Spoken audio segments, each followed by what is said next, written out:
Hello, everybody. This is Randy Hilarski. I'm coming to you today with a presentation that I did at Anarchapulco 2021. In the midst of the pandemic, we had to escape Panama because of the super restrictive lockdowns they had here. We moved to Mexico. We chose Acapulco because the company we were working with at the time, Dollar Vigilante, was based in Acapulco, and an Acapulco event was there too. So this was my presentation. I did it in front of a couple hundred people. It was my first time being in front of people in a long time, and I actually broke down before I spoke, seeing people. A very emotional moment for me because these are people that I've known for years in my anarcho-capitalist community, and just seeing them and then me being able to speak at the conference was really special to me. So uh, this is the presentation that I did. I hope you enjoy it. And if you're looking to move overseas, follow me, subscribe, because this is what I've been doing. I moved to Panama with $3,000 in my pocket, and I made it. All right, I'm essentially retired now and loving life. So this is my presentation, "The Winding Path to Freedom: The Journey of Digital Nomads" with Randy Hilarski. Why did I choose this path? I was fed up with this system. I was fed up with the system within the United States. It was getting really rough. I didn't feel like I could get ahead. It was really weighing down on me, and I knew I could do better. I knew of other stories of people who had left the U.S. and because they did that, they were able to transform their lives. When you're put under that pressure of no choice but to succeed, it does something to you, and that's what happened to me, and it worked out wonderful. Number two, I felt alone in this world. I was back home, my hometown. I had just moved back 3 years earlier. I had bought a foreclosed house. I left in 2011, May 2011. That's when I moved to Panama. But the journey to that move started in approximately August of 2010. I came down here twice before I make the move. I recommend everyone do that first. Make sure you scope out your countries before you actually make the moves. And fell in love with it. I was stationed here in Panama back in 1997 when I was in the U.S. Navy, and loved it. Loved the fishing, loved the ladies, and the culture and the food and everything about it. The the weather, it was right up my alley. So uh, I felt lonely and didn't have anybody that I really call a community back home. I had my best friend, but he had his thing going on, and our passions in life don't really mix very well, especially back then. That I felt alone, so I just decided I was going to rent out my house and move to Panama. The call of entrepreneurship was a fire in my belly. Number three, listen, I used to drive everyone I worked with crazy because I was always doing stuff, whether it was going to the public market and selling jerseys, or getting into the baseball card game, or comics, or other collectibles. I was one of those guys. I was always looking to find a side hustle, and I was never really successful at it, but I was able to provide, or not, I shouldn't say provide, but make enough money to survive, but just enough. It was really difficult, especially living in New York in those final 3 years. Before that, I was in Florida. Florida was a little bit easier, but New York was definitely tough. Number four, I love to travel. I have been all over the world. I love going different places. Um, I was in the Navy for 7 years, and during those 7 years while I was in the Navy, I spent 5 of those years in Italy and Puerto Rico and Panama. So or Sicily is where I actually lived. I lived in Italy, and that travel bug got into me. And even when I left the Navy, I was still traveling like crazy. I went to Ethiopia, um, uh, Europe. Multiple. I've been to Europe so many times, can't even count. Wow! I just heard a big explosion outside. I wonder what that was. My power's still on, so it wasn't a transformer. All right. So the when you travel, it does something to you. It changes the way you think. And then I would come back to the U.S. and I felt like people were like this. They just didn't have any image of what the outside world was like, and it really frustrated me. And I knew that if I moved overseas, I would get that feeling again, especially if I moved to a city that was where a lot of foreigners would live. And Panama City was one of those. It's a large banking city, so we have a lot of types of people here. Number five, I wanted to build a legacy for my future family. That was really important to me. I wanted to do something, and I wanted to do something really special. I didn't have any kids. I was divorced, and I said, you know what, if and when I do have children and a wife, I'm going to work my hardest and build a legacy for my family name. My family, they're pretty well known in the chocolate industry. My family were chocolatiers, so I come from a family of people who were entrepreneurs, so it was already in my blood. But I wanted to do something that was huge. I really wanted to do something. I know most people want to, but actually going out and doing it is another story. So I wanted to actually go through the whole thing and provide amazing legacy for my child. First, we need to have an income or savings. Okay, so if you're going to be a digital nomad and you're moving overseas, you need to have this kind of stuff lined up. So, what's your income going to be? Just doing like I did, jumping out of the airplane and putting together the parachute on the way down probably wasn't the best idea, but I was fed up. Okay. Most of you, if you're just looking at this right now, you can start preparing. So, depending on where you're moving to, say you're moving to somewhere like it's easy to get a visa, somewhere like Paraguay or even Italy now is getting pretty easy. You can save up your money ahead of time and make plans to find a place that's low cost if you're just trying to be a digital nomad. So what's happening around the world right now is a lot of countries are recognizing that the digital nomad is on the rise. It's a person who lives abroad, who works abroad, can work from a distance. And I know many of you guys are doing that ever since the pandemic. It seems like it's pretty popular. So you go out there, you do these things, you get used to that amount of money that you have. Say that your salary or that your business is bringing in $2,000 a month. So now you need to look at locations where 2,000 is enough. Panama, it might be tough. Panama City, you could live off of 2,000, but you're not going to have a flat by yourself, right? You're going to have to probably rent a room for 350 or $400 a month, and then you could do it for sure. If you don't have a car, absolutely, we got the metro, we got the buses, Uber, taxis, whatever you want. It's easy to get around the city. Now, other places aren't so easy. Europe is great. Europe's a great location, but maybe not Paris. Maybe you have to go somewhere like on the other side of the continent. Maybe you have to go to Hungary or Czech Republic or Poland or Bosnia or Croatia or something like that. Okay. You might have to look at other places. Turkey.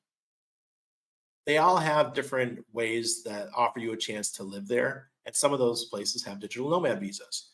Before the pandemic, we were going to move to Prague, Czech Republic. We love Prague. We've been there multiple times, and we have friends that live there, and we were thinking about making the move. And then all of a sudden, boom, we get hit in the face with this with the pandemic. So we changed up, and then we ended up in Mexico instead for 7 months. And the great thing about being a digital nomad is that you can move from place to place. So think about your income. It's going to be really important. There's different types of digital nomad incomes. First of all, there's work remotely. There's a lot of you that have jobs that you get paid that you can work anywhere you want, and that's great as long as you have a really fast internet connection. Uh, I think those are going away though. I think we're shifting back towards they want people in the office, uh, but I don't think that'll last long. I think we'll shift back the other way. Another choice you can do is tutoring or teaching English. Now, this is pretty popular. You can go get your license to teach. I think you could do it in a really short time too. Maybe only a couple months and you'll be ready to go. So come home from work, get your license to teach English, and you can go to many countries all around the world, all over Asia, Middle East, and get to teach English. So that's a great option to start. I wouldn't want to do it forever, but I know people. I met a lady that lives on my street here one day, and we were sitting there and discussing things, and she told me that she'd been a teacher for 30 years, but abroad. She had teached at schools all across the world, and I thought that was really cool. She stuck with it, but in my position, I would use it as a stepping stone to get to other places because you're not going to get filthy rich teaching English. There's also people that do it online now, so you can start teaching uh, whatever language you want, Spanish, English, and just using Fiverr or some other tools. Like you can use StreamYard that I have right here, and just try to find clients. That's essentially how you do it. You got to go out there and market yourself. Next one, online marketing or affiliate marketing. Marketing is what I did, and we worked with many companies over the years and did very well at it. So I came from, I'm a nurse by background, but I also was in the car business and I did internet sales and things like that. So I got to see the inner workings of sales. Uh, I did very good when I was working in a sales job at Sprint back in the day. I don't even know if Sprint still exists, but yeah, I was one of the top salespeople in Ohio for selling, and loved that job. It was one of the funnest jobs I ever had. So I do recommend you get some sales experience and you learn online marketing because pretty much as a digital nomad, unless you're working remotely, you're going to need these skills in order to grow your business. Some other things are web devs, developers, website, building websites, graphic design, social media. We also did social media that we'd help companies with their social media. Now, there's something new now. It's called AI. And if you can harness the power of AI, and I know you can because it's not that difficult, you could learn to do any of these things really, really quick. Okay. Graphic design today is just immensely easier than, excuse me, immensely easier than it was 10 years ago when my wife was self-teaching, and she learned to do it and um, helped grow our business because she was such a great graphic designer. Number five, live streaming using tools like StreamYard that I'm using right now to make this. Streaming is so important because it gives you a personal touch with your audience. And um, I used to do it 5 nights a week. Now I'm down to two, but live streaming I think is a really important tool to help you. There's some people that do it every day, and that's how their audience just continues to grow because they're there consistently, and people love that. You could be a travel blogger. Travel bloggers are all the rage. Uh, just people want to see the cities that you're visiting. So you're a digital nomad, and maybe you're the type of digital nomad that only stays in a place for a week or maybe a month at a time. You go and you could make videos about the most obscure places in each one of these locations because you're there for a longer period. Most people, when they go on vacations, these videos, they go, oh, seeing Prague in 48 hours. No, I don't care about your video because you didn't get to see the nitty gritty. You didn't get in and see the real stuff about the city. So I'm a true believer. When I go on vacations, I go for 2 weeks to a month at a time per location, just because I really want to see what the city's about. I want the vibe.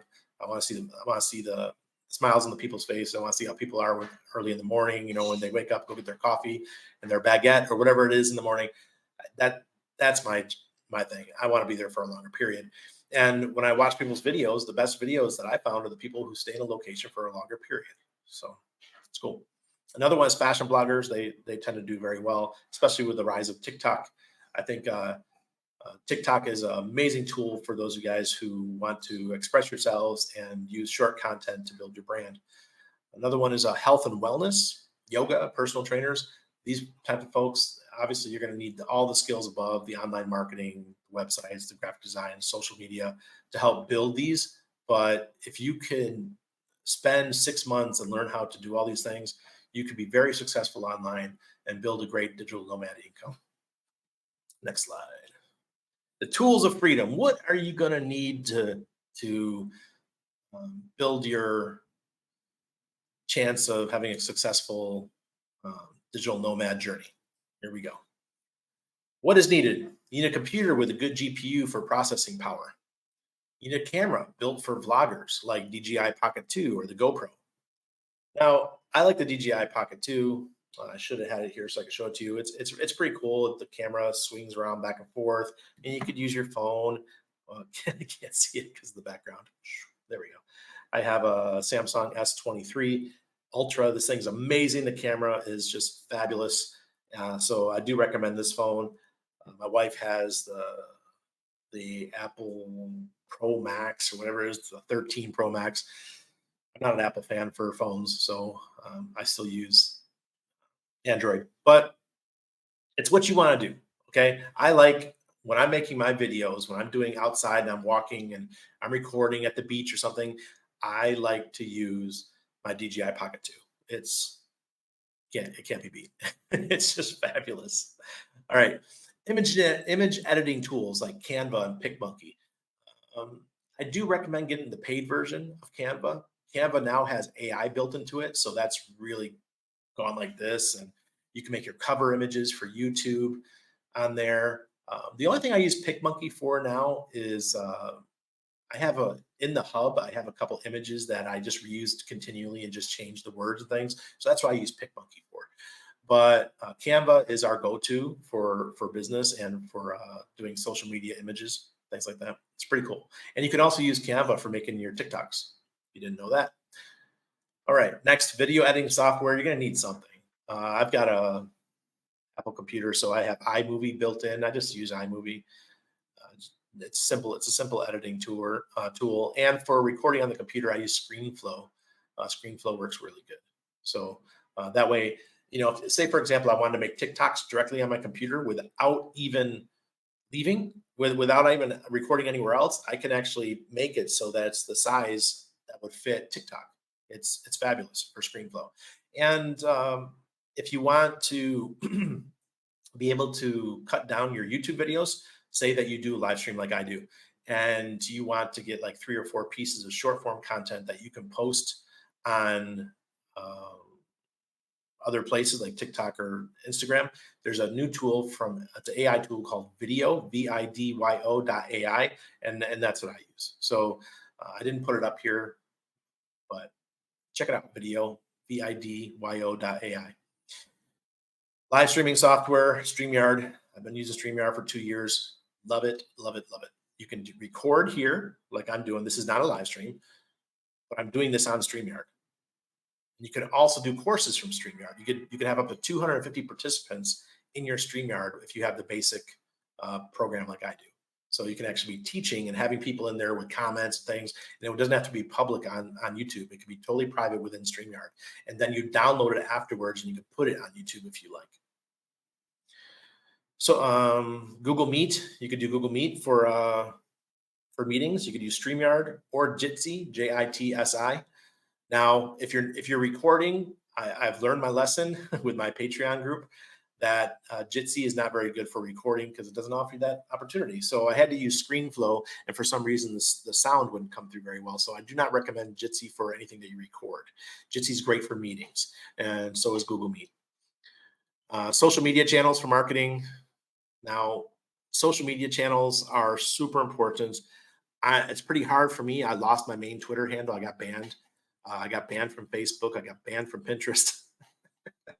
I'm the most banned guy in crypto. Okay, because I was so anti what they were doing to us during the pandemic. I lost a lot of channels, and there's other reasons too. I imagine that they banned me, but overall, it's because of my political stance. But get on social media, build your social media channels, and help build your audience by having a strong social media presence. Also, I didn't put it on here, but I do love Patreon. You can check out my Patreon at patreon.com/no permissions. Patreon.com/no permissions. It's fabulous, and that's where you could have a private group, and it's paid, and that way you don't have all of the extra noise from public social media. It's like a private social media channel, and then I connect a Telegram channel to that. That's private. So within the Telegram, we break it down in subjects, but crypto, uh, digital nomad, living abroad on visas, passports, banking, that kind of stuff, healthy living, and have communications on there. So a really powerful tool. Check out Patreon. Let's go to the next slide. What is your why? Meet Little Max. This is a picture I made of my son. This is right before the pandemic. So, wow. This had to be 2020 or actually 2019. And he was about 1.5 or maybe 2 at the time. And he's much older now. You guys, I show his face now. We made a decision as a family not to have him publicly on the internet until he was 5 years old, and he's now 5.5. So he streams with me sometimes. You can see him streaming. It's Maximus. What about the money, Randy? Okay, getting paid. Uh, I use PayPal. I've been using PayPal since, show my age, 2006, I think. It's crazy. Uh, Cash App, you could use Revolut, Venmo, which is part of PayPal. Revolut is just for Europe only, and that's for fiat. Get a mobile crypto wallet or hot wallet for small amounts, and people can buy, or you could buy and send and receive crypto via a hot wallet, and a good hot wallet will be MetaMask. Now, if you want a wallet for your computer, I highly recommend Aurochs. Aurochs is actually one of the companies I work with. I've been working with them since 2017. So check out Aurochs at getaurochs.com. But I'll have the link below. So if you want to get one of their wallets, it's down there. It's very good with security, a little bit safer than MetaMask. MetaMask is kind of getting old now, and they're not really keeping up to date. But that's for Ethereum projects and coins and tokens. And then the Exodus wallet for Bitcoin if you want to receive Bitcoin or send and receive. Rules that will protect you. Okay, now you guys make your own decisions here, but this is how I run my business. I am an anarcho capitalist. I don't believe in the laws. I do it my way. Okay. If somebody, when it comes to suing and stuff like that, people choose to do that kind of stuff, it's up to them. I'm not participating. But rules that will protect you: ask to be paid a month ahead or monthly. Always get paid ahead. Word to the wise: do not invoice at the end unless you really, really trust this company to get paid up front. We were burned so many times in the early days because we'd invoice and sometimes the companies wouldn't pay us, or it'd be 6 months later or something. It was ridiculous. I stopped doing it and I said, look, if you want to work with us, you got to pay up front. Make sure to secure partial payments for projects. Okay, so if you're working on a big project, make sure you get 50% up front or 30% up front, whatever you negotiate, to because you don't want to be spending all your time on a huge project and get burned. I had a perfect example of one during the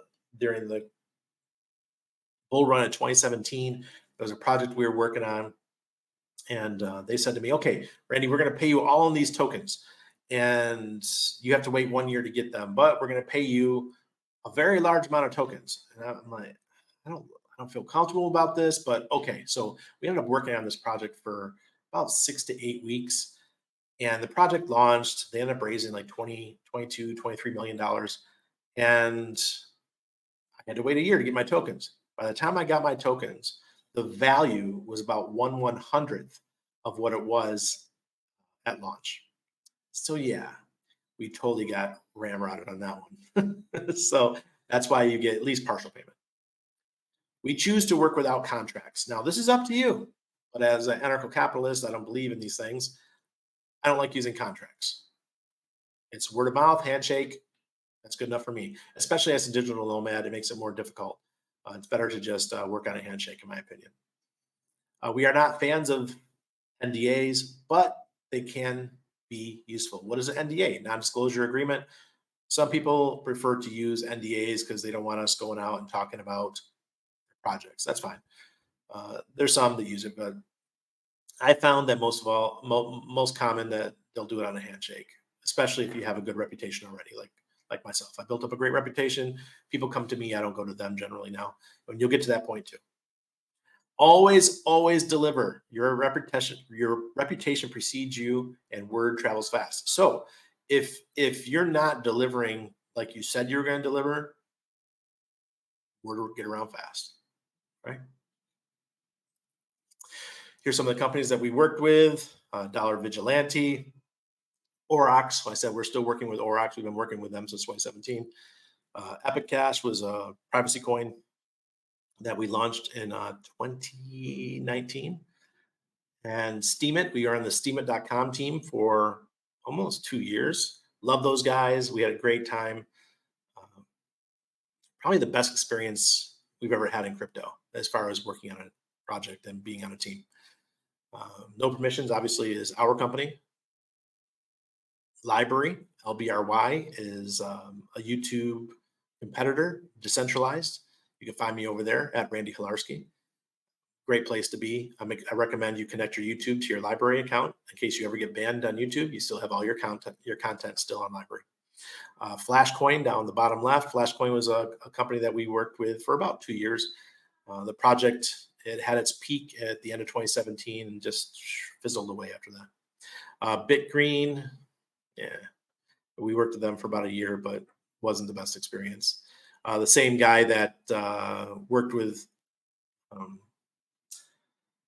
Alex Mashinsky of that company that went out of business. I can't remember the name of it. Jeez. He went to jail, Alex Mashinsky. Well, Alex hired the CEO of BitGreen to manage the books at his company, and I didn't like that guy. So I never trusted him at BitGreen. And then the next one was Crypto Daily. Crypto Daily, I never got paid with them. I was just a writer for their blog and cryptodaily.uk, cryptodaily.co.uk.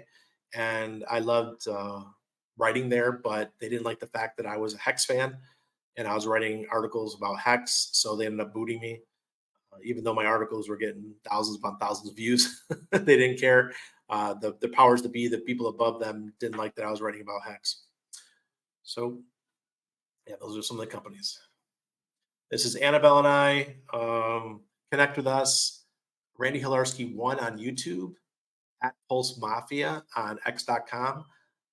My original Twitter account was banned. I had 35,000 followers. I got banned permanently, but this was my backup, Pulse Mafia. You can find me over there on X. Annabelle Hilarski on X. You can find her on YouTube as well and Instagram. Those are our main channels. So I appreciate you spending time with me on this presentation. And if you're looking to be a digital nomad, connect with me. Or if you're into crypto, connect with me and make sure you check out my Patreon at patreon.com/no permissions. All links below. Have a great day.